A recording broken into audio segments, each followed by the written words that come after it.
श्रीनाथ करुणानिधि कीर्तिपति जोगेश्वर माधव तामसारी गोपीनाथ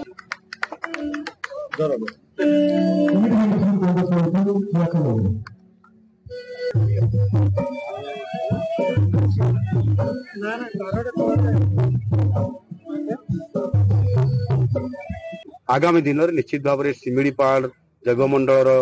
सौंदर्यकरण ताहार विकास समेत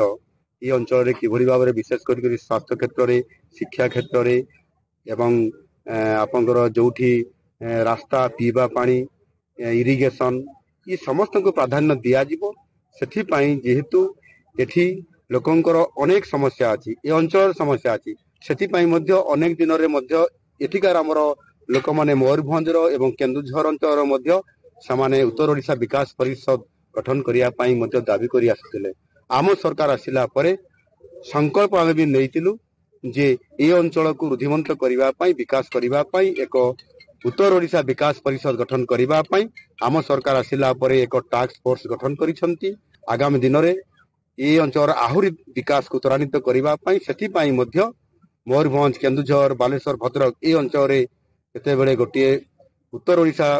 विकास परिषद ये गठन हो परिषद से आडभांस आम बजेट रे 200 कोटी टंका रखीचु मयूरभंज विकास आग को नहीं चलो राज्यर मुखिया हिसाब से मोर सब फोकस रही मयूरभंज जिला को ये अंचल को।